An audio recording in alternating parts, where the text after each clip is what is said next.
Master minds commerce చదవాలనుకునే 10th inter విద్యార్థుల తొలి ఎంపిక.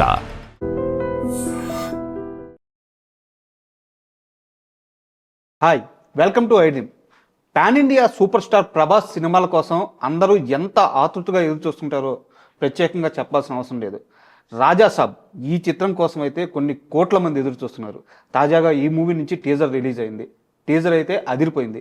మరి ఈ టీజర్లో విశేషాల గురించి మనకు తెలియజేయడానికి ఫిల్మ్ క్రిటిక్ శ్రీనివాస్ గారు మనతో ఉన్నారు. ఆయన అడిగి మరిన్ని విషయాలు తెలుసుకుందాం. శ్రీనివాస్ గారు నమస్తే అండి. హలో. టీజర్ రిలీజ్ అయింది. అవునండి. మీరు నాకు తెలిసి ఫంక్షన్ కూడా వెళ్ళినట్టున్నారు. అవునండి. ఎలా ఉంది సార్ టీజర్? చాలా బాగుందండి. It's like a celebration. It's very colourful, vibrant, visual wonder లాగా అనిపించింది. ఓకే. యాక్చువల్గా ఈ సినిమా అనౌన్స్ అయినప్పుడు మారుతి గారు ఇంత గ్రాండియర్ స్టార్ తోటి ఒక గ్రాండియర్ మూవీ పుల్ ఆఫ్ చేయగలుగుతారు అనే డౌట్ అటు ఆడియన్స్ కానీ ఫ్యాన్స్ కానీ చాలా మంది ఫిల్మ్ ఇండస్ట్రీ వాళ్ళు కూడా ఎక్స్ప్రెస్ చేయడం జరిగింది. ఓకే. అవన్నిటికీ కూడా మంచి జవాబు తన ఈ యొక్క టీజర్ గట్టిగా జవాబు ఇచ్చిందని చెప్పాలి. ఆ టీజర్ చూసిన ప్రతి ఒక్కరికి కూడా చాలా బాగా నచ్చింది. యాక్చువల్లీ ఈ జరిగిన ఈవెంట్లో వాళ్ళు ఎలా చేశారంటే ఈ 5 లాంగ్వేజ్లో రిలీజ్ అవుతుంది కదా. సో టీజర్ ఫస్ట్ తెలుగు వేశారు. అలా ఏదైతే సీక్వెన్స్ వాళ్ళు ఆ టైటిల్ కార్డ్లో ఉందో ఆ సీక్వెన్స్లో వేశారు. చూస్తున్న వాళ్ళందరూ అలా అలా అలా ఉండిపోయారు కాసేపు. ఆ కాన్ఫెట్టి వస్తాయి కదా, అది పడుతున్నాయి మీద, తుడుచుకోవాలని కూడా మర్చిపోయారు చాలా మంది. అలానే 5 times చూసినా కూడా ఆ ఎగ్జైట్మెంట్ అదే హోల్డ్ అయింది. చాలా బాగా ఎవ్రీ ఫ్రేమ్ లో కూడా లెవెల్ ఆఫ్ డీటెయిల్ మెయింటైన్ చేశారు. విజువల్ ఎఫెక్ట్స్ వర్క్ కూడా చాలా బాగుంది. ఐ మీన్ అందులో పాయింట్అవుట్ చేయడానికి ఏమీ లేదు. ఇంకోటి ఆ వింటేజ్ ప్రభాస్ ఏదైతే మనము ఎప్పుడైతే మనం ప్రభాస్ ని రియల్ గా ఇష్టపడ్డామో, ఆ నవ్వుతూ జోవియల్ గా ఉండే సరదాగా ఉండే ఒక ప్రభాస్ ని మళ్ళీ చూపించారని చెప్పాలి. Nostalgic Prabhas is back. ఆ look of Prabhas is really back. అవును. అండ్ ప్రభాస్ గారిని ఒక పాన్ ఇండియా స్టార్గా, ఒక పెద్ద సినిమా, ఒక యాక్షన్ హీరోగా ఆడియన్స్ గత 12 సంవత్సరాల నుంచి ఒక 12 ఏళ్ళుగా చూస్తూ వస్తున్నారు. కాకుంటే ఈ రకమైన మన బుజ్జిగాడు, ఏక్ నిరంజన్, ఒక రెబల్, ఈ రకమైన లుక్ కానీ ఆ కామెడీ టైమింగ్ కానీ ఇన్నాళ్ళ కాలంలో మిస్ అయిపోయింది అనమాట. సో ఒక్కసారిగా ఆ పాత ప్రభాస్ని చూస్తున్నప్పుడు ఎట్లా అనిపించింది? చాలా అదే అండి. It's very refreshing actually. ఇంతకుముందు వచ్చిన కల్కిలో కూడా that's a good role actually. చాలా చిన్న పిల్లలకి చాలా నచ్చిన రోల్ అది. ఎందుకంటే children literally fell in love with the character. And అవును, చిన్న పిల్లలు చాలా మంది ఫ్యాన్స్ అయ్యారు ప్రభాస్కి కల్కి సినిమా తర్వాత. ఇప్పుడు ఏంటంటే ఇటు ప్రభాస్ ఫ్యాన్స్ ఎలాగో దే అడ్మైర్ ద స్టార్, దాంతోపాటు ఏదైతే ఫ్యామిలీ సెగ్మెంట్ అంటే లేడీస్ కానీ గర్ల్స్ కానీ, గర్ల్ ఆడియన్స్ ఎవరైతే ఉంటారో వాళ్ళందరికీ కూడా ప్రభాస్ని మనం మరీ మ్యాన్లీగా చూపిస్తున్నారు యాక్చువల్లీ ఎవ్రీ మూవీలో. Ignoring the fact that he's more lovable in real life. తను యాక్చువల్గా అంత స్టౌట్గా ఉన్నా కూడా he's very down to earth, very humble. I mean, if anybody speaks with him, they'll easily understand. Even press meets lo kuda he speaks very very less and very shy. Avunu screen lo enta dynamism heroism చూపించినా కూడా off screen he's very shy personality. So ఏదైతే ఆ female segment కానీ ఆ family segment వీళ్ళందరికీ కూడా నచ్చేలాగా ఈ సినిమాని చాలా బాగా తీర్చిదిద్దుతున్నారని అర్థమైంది. I mean this movie will appeal to every Indian audience and every global audience who love Prabhas.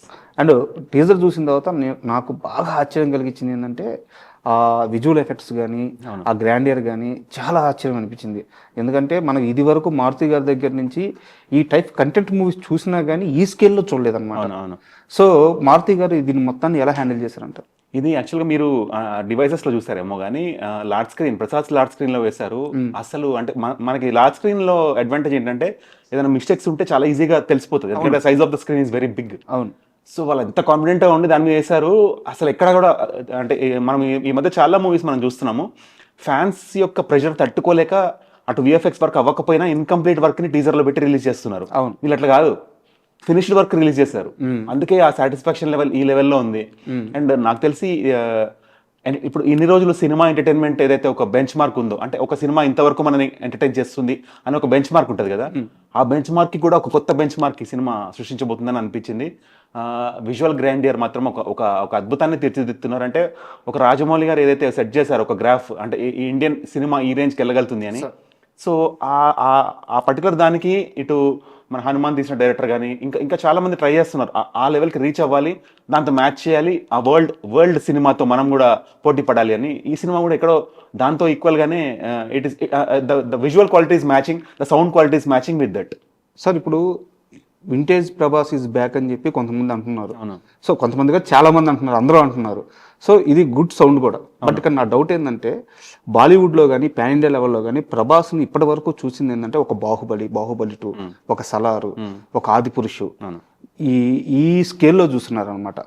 Prabhas యొక్క ఆ కామెడీ టైమింగ్, బుజ్జిగాడు, ఏక్ నిరంజను, లేకపోతే రెబలు, ఇవన్నీ మనకు పరిచయం. మిగతా ఇండస్ట్రీలకు ఇవి పరిచయం కాదు. ప్రభాస్ని ఇప్పటిదాకా వాళ్ళు ఆ స్కేల్లో చూస్తున్నారు. సో ఇప్పుడు వాళ్ళందరూ ఈ రోల్ని ఎంతవరకు రిసీవ్ చేసుకునే ఛాన్స్ ఉంది? అంటే థియేట్రికల్ గా ప్రభాస్ పరిచయము మీరన్న ఇవన్నీ బాహుబలి కానీ ఇవన్నీ ఏవైతే ప్రభాస్ ఇక్కడ చేసిన మూవీస్ ఉన్నాయో ఒకసారి అక్కడ బాహుబలి హిట్ అయిన తర్వాత ఇవన్నీ అక్కడ డబ్బింగ్ అయ్యి ఎవ్రీవన్ అప్డేట్ ఉన్నారు. మన తెలుగు ఆడియన్స్ ఎంత అయితే ప్రభాస్ మూవీస్ అప్డేట్ ఉన్నారో Hindi audience, north audience, world audience కూడా ప్రతి సినిమాని వాళ్ళ నేటివ్ లాంగ్వేజ్ లేదా సబ్ టైటిల్స్ తో చూసారు ఆల్రెడీ. సో ఆ బిగ్ స్క్రీన్ ఎక్స్పీరియన్స్ అనేది చాలా చెరిషింగ్ గా ఉంటది. కాబట్టి ఈ మీరు అన్నట్టు ఆ real wonderful visual effects, computer graphics work చాలా బాగా చేశారు యాక్చువల్లీ. అంటే ఇంత ఎవరు కూడా ఒక మారుతి సినిమా నుంచి ఇంత ఎక్స్పెక్ట్ చేయలేదు. ఇంత అంటే ఒక రాజమౌళి లాంటి, ఇది రాజమౌళి టేజ్ అంటే రమ్మేయచ్చు యాక్చువల్లీ కదా. అంత బాగుంది actually. Big screen experience was really wonderful. And event కూడా చాలా నీట్గా ఆర్గనైజ్ చేశారు. ఇటు ప్రసాద్ మల్టీప్లెక్స్ మేనేజ్మెంట్ కానీ, శ్రేయాస్ మీడియా కానీ. Actually huge thousands of crowd వచ్చేసారు పొద్దున. కానీ ఎలా చేశారంటే ఓన్లీ టికెట్ నెంబర్స్ ఏవైతే అంటే ఎంతమంది అయితే అకామిడేట్ అవుతారు ఆ పర్టికులర్ లార్జ్ స్క్రీన్ లో అందరికి సీట్ నెంబర్స్ తో పాటు ఆ సీట్ నెంబర్ ఉన్న వాళ్ళనే అలో చేశారు. అంటే so it was a properly managed and well organised event. ఎక్కడ కూడా ఎలాంటి అవాంఛనీయ సంఘటన జరగకుండా వెరీ ప్రాపర్లీ అరేంజ్డ్ ఈవెంట్. దానికి కూడా కుడోస్. అంటే ఈ ప్రొడ్యూసర్ గారికి హ్యాట్స్ ఆఫ్ చెప్పాలి. సో ఇప్పుడు నిజానికి ఇదే చాలా ఇంపార్టెంట్. మనం ఎంత పెద్ద ఫంక్షన్ చేస్తున్నాం అనే దానికంటే కూడా ఎంత సేఫ్ గా ఆడియన్స్ ని మళ్ళీ మనం ఇంటికి పంపించగలుగుతున్నాం అనేది చాలా ఇంపార్టెంట్. రీసెంట్గా అలాంటి ఘటనలు కూడా జరిగినాయి కాబట్టి సో చాలా మంచి విషయం ఇది. అండ్ మన కోమల్ నేత వీళ్ళందరూ అంటే ఇండియన్ మీడియాలో top notch analyse film journalist అందరూ కూడా వచ్చారు. ఇక్కడ పార్క్ హయాత్ మొత్తం బ్లాక్ చేశారు వీళ్ళకి. Okay. So 75+ rooms are booked for national media. Okay. And మళ్ళీ మనం కంటెంట్ విషయానికి వస్తే టీజర్ చూసినప్పుడు అక్కడ ఒక తాత రోల్ ఉంది. అవును, సంజయ్ దత్. అవును. సో ఆ రోలు మొత్తం సినిమా అంతా అదే కీ రోల్ లాగా ఉంది ప్రభాస్ గారి తరువాత. అవును. సో కంటెంట్ పరంగా మీరు అనాలిసిస్ చేసింది ఏంటి? యాక్టర్స్ సెలెక్షన్ ఒక ఎత్తు. ఇప్పుడు మారుతి గారు మనకందరికి ఎలా పరిచయం అంటే చిన్న సినిమాల నుంచి సక్సెస్ కొట్టుకుంటూ మెల్లిమెల్లిగా ఆయన గ్రాఫ్ పెంచుకుంటూ ఎంటర్టైనింగ్ మూవీస్ బాగా తీస్తారు. అండ్ ఆ కామెడీ ఏదైతే ఉందో చాలా మేమ్స్ లో కూడా ఇంకా సర్క్యులేట్ అవుతుంది. అంటే ఆయన కామెడీ యాక్టివ్ కామెడీ ఉంటుంది, ఏజ్లెస్ కామెడీ. ఎప్పుడు ఆ జోక్ చూసినా నవ్వొచ్చేలాగా ఉంటుంది. సో ప్రభాస్ గారిని మీరు అన్నట్టు సీరియస్ రోల్స్ లో చూస్తున్న హిందీ ఆడియన్స్ కి థియేటర్లోకి వచ్చి ఫ్యామిలీ అంతా సరదాగా నవ్వుకునే ఒక ప్రభాస్ చూపిస్తే ఎలా ఉంటుంది, అది చాలా బాగుంటుంది కదా అనే ఆ థాట్ లోంచి ఆయన పెన్నింగ్ చేశారు. అది వండర్ఫుల్ ఐడియా నచ్చి ఇటు ప్రభాస్, మారుతి అండ్ ఈ ప్రొడ్యూసర్ కొలాబరేట్ అయ్యి ఒక మంచి ప్రాజెక్ట్తో ముందుకు వచ్చారని చెప్పాలి. సో ఆ విజువల్ గ్రాండియర్తో పాటు ఆయన స్మైల్ చేస్తూ ప్రభాస్ కనిపించడం అంటే మనకి మీరు అన్నట్టు సలార్లో హీఈస్ లుకింగ్ వెరీ సీరియస్. అవును. ఈవెన్ ఎనీ మూవీ లాస్ట్ ఆయన కెరీర్గ్రాఫ్లో లాస్ట్ 2 or 3 మూవీస్ చూస్తే మోర్ ఆఫ్ ద స్టోరీ పరంగా ఆయన సీరియస్గా ఉండాల్సిన పరిస్థితి కదా. ఈ సినిమాలో అలా లేదు. I mean the producer assured that start to end you will have a very good time while watching the movie. And Q&A జరిగినప్పుడు ఐ డ్రీమ్ మీడియా రిప్రజెంటేటివ్గా I asked him a question where in he acknowledge that also. So I said ఈ visual quality Harry Potter కానీ Superman, Spiderman లాంటి మూవీస్కి ఆ ఈక్వల్లో ఉంది. So why not you release the movie in English అన్నప్పుడు వాళ్ళు కూడా ఆలోచనలో పడ్డారు. అవునా? ఓకే. అండ్ సంజయ్ దత్ గారికి ఇలాంటి రోలు కొత్త అనుకోవచ్చు. అవునవును. అంటే మీరన్న question I'm sorry. Sanjay Dutt, Boman Irani very good actors. అయితే వీళ్ళు ఒక సినిమాలో ఉన్నప్పుడు వాళ్ళని డైరెక్టర్ ఎలా యూటిలైజ్ చేసుకుంటారు అనేది ఇట్ మ్యాటర్స్. అవును. సో వాళ్ళని కరెక్ట్గా యూటిలైజ్ చేసుకుంటే they are the best actors who deliver the best acting. So Sanjay Dutt గారి బెస్ట్ యాక్టింగ్ చాలా రోజుల తర్వాత I could see in this movie. Okay. అంటే అతని వర్త్ ఏంటనేది ఖల్నాయక్ లో మనం చూసాం. కొన్ని బెస్ట్ మూవీస్ ఉంటాయి సంజయ్ దత్ అంటే, చాలా మంచి విజయాలు ఉన్నాయి. సో అలాంటి వర్తి రోల్ తనకు పడింది అని చెప్పాలి. Even Boman Irani has a surprise role in the movie. And మీరు ఫంక్షన్కి వెళ్ళారు, అక్కడ SKN గారు చాలా భావోద్వేగంగా చాలా సీరియస్గా స్పీచ్ ఇచ్చారు. అండ్ ఆయన ఒక నిర్మాత రాజాసాబ్ మీద నెగిటివ్ ట్రోల్స్ చేపించారు అని చెప్పి ఒక కామెంట్ చేశారు. ఎవరో మీకు ఐడియా ఉందా? ఆ నిర్మాత ఎవరో? I really don't know. Okay. అంటే అది అది గాసిప్స్ మనకు తెలియదు, అంటే మరి అంత ఆయన ఇండస్ట్రీ ఇన్సైడర్ కాబట్టి అలా ఆ మాట గాసిప్ కాదు, నిజమే. ఆయన అన్నాడంటే ఖచ్చితంగా ఉండబట్టే కదా. He's an insider in the film industry. అది ఇన్సైడ్ విషయం ఏమో, మరి ఇంకా ఆయననే మీరు ఎప్పుడన్నా ఇంటర్వ్యూ చేసి ఆ విషయం బయటికి రాబట్టాలి. బికాస్ మనం ఏం చెప్పినా స్పెక్యులేషన్ అవుతుంది కానీ అది నిజం అవ్వదు. So when we here from that person only the truth will come out. అయితే మీరు విన్నారా ఈ సినిమా స్టార్ట్ అయినప్పుడు, రాజాసాబు స్టార్ట్ అయినప్పుడు మారుతి నాట్ జస్ట్ ప్రొడ్యూసర్ అండి, ఆడియన్స్ కూడా దేవర్ స్కెప్టికల్, ఇది ఎంతవరకు బాధిస్తారు అని. ఎందుకంటే మనము మారుతి గారు చిన్న సినిమాలు బాధిస్తారని అదొక బ్రాండ్ ఐడెంటిటీ ఉంది ఆయనకి. ఎందుకంటే he never got a chance to what is visualise and establish a bigger movie. తనకు పెద్ద సినిమా పడలేదు యాక్చువల్లీ. పెద్ద సినిమా పడితే ఏంటి, చిన్న సినిమాలు ఆయన పెద్ద సినిమాలు చేశాడు, బాగా తీస్తారు. కానీ పెద్ద సినిమా పడి అది ఇంత పెద్ద స్టార్ తోటి ఆయన రైజింగ్ టైంలో ఉన్న టైంలో ఇది కరెక్ట్ డెసిషనా కాదా అని చాలా మంది దేవర్ స్కెప్టికల్. కానీ ఇవాళ మన ఎవ్రీ హిందీ ఆడియన్స్ కూడా దేవర్ what is giving so much accolades for the team and director. And Maruthi గారి స్పీచ్ కూడా very very humble and very very down to earth. అంటే ఇంత పెద్ద ప్రొడక్ట్ తో వస్తున్న డైరెక్టర్ అంత హంబుల్ గా ఉండడం చాలా నచ్చింది అందరికి. సరే, ఆయన బదులంతా ఎస్కే అని మాట్లాడేశారు. అవునవును. అండ్ టీజర్ లో ఇంకా బాగా ఎగ్జైటింగ్ ఇచ్చిన అంశం ఏదైనా ఉందంటే బ్యాక్గ్రౌండ్ స్కోర్. అవునండి, నిజంగా. సో మీకు ఎలా అనిపించింది? చాలా బాగుందండి. అంటే ఆ సౌండింగ్ లేకుండా ఆ విజువల్ ఇంత ఎలివేట్ అయ్యేది కాదు. నిజంగా Thaman one of the best work. Balakrishna గారికి కాదు, ప్రభాస్ గారికి కూడా Thaman is giving good work. And SKN గారు మాట్లాడుతూ ఒక మాట అన్నారు, ఇప్పుడు వచ్చింది జస్ట్ టీజర్ మాత్రమే, ఇంకా ట్రైలర్ ఉంది, సింగిల్స్ వస్తాయి అండ్ సినిమా వస్తుంది, ప్యాన్ ఇండియాని షేక్ చేయబోతున్నాం అని చెప్పి ఒక కామెంట్ చేశారు. సో ఏ స్థాయిలో ఉండబోతుంది రాజాసాబ్ కలెక్షన్? నేను ఇందాక అదే చెప్పానండి, pan India is very small now for the ఇప్పుడు RRR తోటి ఇవన్నిటితోటి గ్లోబల్ ఆడియన్స్ ఇండియన్ సినిమాని చాలా సీరియస్ తీసుకుంటున్నారు. They are wishing to watch. అంటే ఎట్లాగైతే మనం ఒక కొత్త సినిమా వచ్చినప్పుడు మన ఆడియన్స్ ఎలా అయితే ఫోర్ ఫ్రంట్ గా చూడాలనుకుంటారు సినిమాని, వెయిట్ చేసి కాదు ముందే చూసేయాలనే ఆ క్యూరియాసిటీ వరల్డ్ ఆడియన్స్ లో కూడా ఉంది. సో ఈ cinema not just pan India, this will go pan world అండి ఖచ్చితంగా. కొంచెం వీళ్ళు ఆ స్టెప్స్ తీసుకుంటే చాలు కొంచెం, ఎందుకంటే ఇప్పుడు టెక్నాలజీ అవైలబుల్ ఉంది, కొంచెం అక్కడ మీడియాతో కొలాబరేట్ అయ్యి కొంచెం కనుక expand అవ్వగలిగితే the real potential will go to next level. Telugu cinema will open new corridors for many new filmmakers. And ఇప్పుడు మీరు రాజాసాబ్ టీజర్ చూసిన తర్వాత మీరు ఆ గ్రాండియర్ గురించి, ఆ విజువల్స్ గురించి చాలా గొప్పగా మాట్లాడుతున్నారు. బట్ మారుతి గారు ఈ సినిమాని మొత్తం చేసింది కూడా చాలా తక్కువ సమయంలోనే, అంటే చాలా తక్కువ డేట్స్, అంటే హీరో డేట్స్ దొరికింది చాలా తక్కువ సమయంలో, మిగతా అంతా ప్లాన్ చేసుకొని చాలా తక్కువ డేట్స్ లో ఆయన షూట్ కంప్లీట్ చేశారు.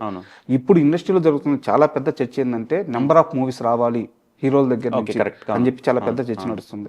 సో మారుతి గారు ఒక చిన్న సినిమా దర్శకుడు అయినా కానీ ఒక పెద్ద సినిమా వచ్చినప్పుడు ఆయన దాన్ని అంతే గొప్పగా అంత తక్కువ టైంలో దాన్ని పూర్తి చేయగలిగారు. మిగతా దర్శకుల నుంచి ఇంత మంచి క్వాలిటీ కంటెంట్ వస్తున్నా వాళ్ళు ఎందుకు ఎక్కువ రోజులు తీసుకుంటున్నారు? మారుతి గారు ఎందుకు ఇంత తక్కువ టైంలో డెలివరీ చేయగలిగారు? ఎక్స్పీరియన్స్ ఒకటి ఎక్స్పీరియన్స్. ఆయన he's from art background. So చాలా మంది డైరెక్టర్స్ ఏంటంటే సెల్ఫ్ గా వాళ్ళకి ఆ క్రాఫ్ట్ మీద నాలెడ్జ్ లేనప్పుడు టెక్నీషియన్ మీద టోటలీ డిపెండ్ అవ్వాల్సి వస్తుంది. సో ఎవరైతే టెక్నీషియన్ తనకి ఓన్ గా స్వతహాగా కెమెరా వర్క్, ఆర్ట్ వర్క్ తెలిసిన వాళ్ళు ఉంటే they define what they want. 100% agreed. So ఆ టెక్నీషియన్ కి వీళ్ళు క్లియర్ గా ఎక్స్ప్లెయిన్ చేస్తారు కాబట్టి, అండ్ వాళ్ళు రాసుకున్న స్క్రిప్ట్ ని స్టోరీ బోర్డ్ గా మార్చుకొని విజువల్ బోర్డ్ గా మార్చుకున్నప్పటికీ విజువల్ గా చూసేస్తారు వాళ్ళు సినిమాని.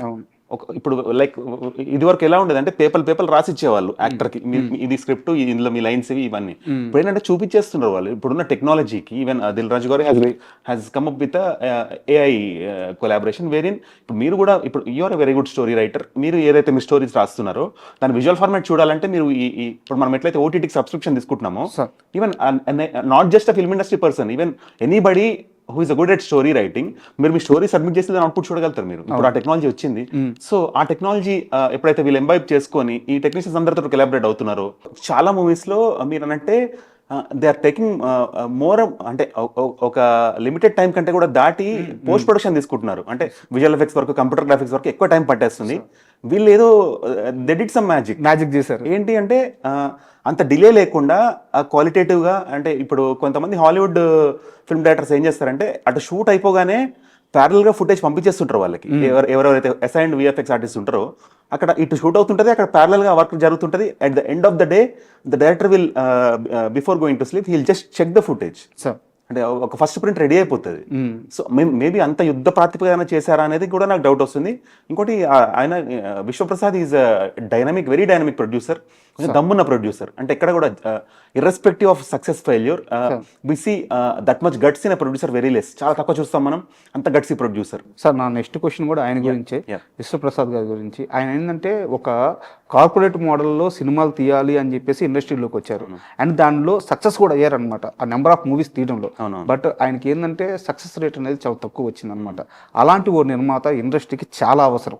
అలాంటి వాళ్ళు ఉంటే ఇండస్ట్రీలో చాలా క్రాఫ్ట్లో పనిచేసే వాళ్ళకి ఎక్కువ రోజులు పని దొరుకుతుంది అనమాట. సో ఇప్పుడు ఆ నిర్మాతకి ఈ రాజాసాబ్ సక్సెస్ ఆయన్ని ఎంతవరకు సేవ్ చేయబోతుంది?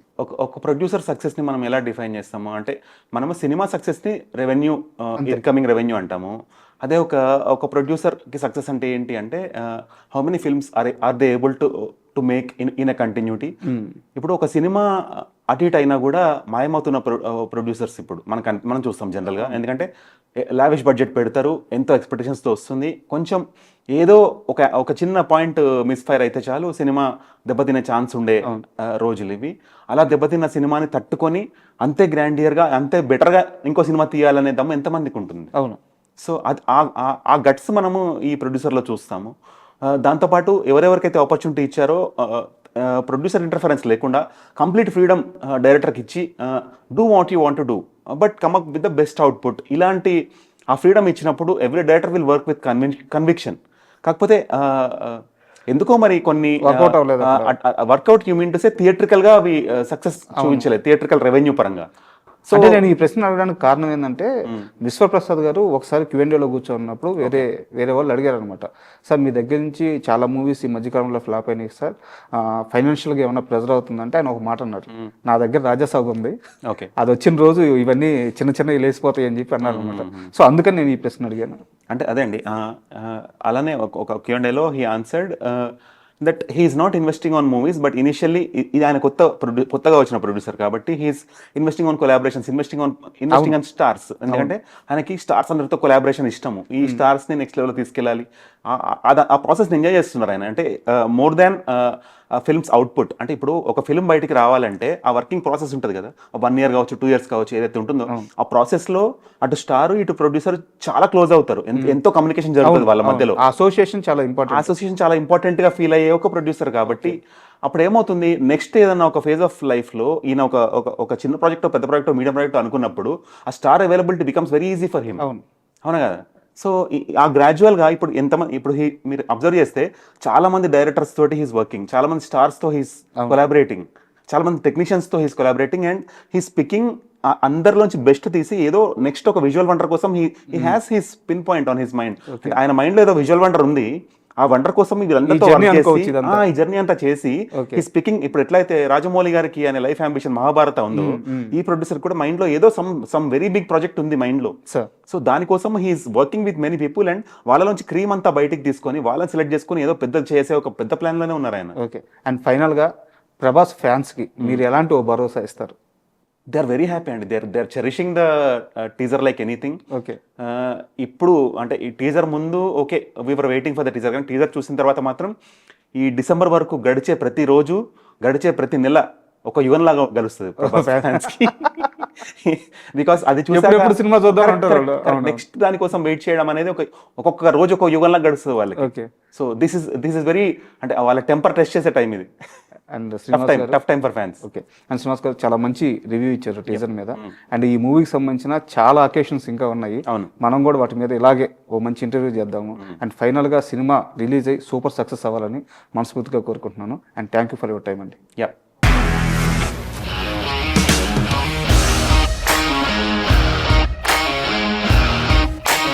ఇండస్ట్రీలో కమిట్మెంట్ ఇష్యూస్ వస్తే నీకు కూడా వచ్చినట్టు మార్నింగ్ తీసుకెళ్ళాలంటే కొట్టి పడేస్తారు.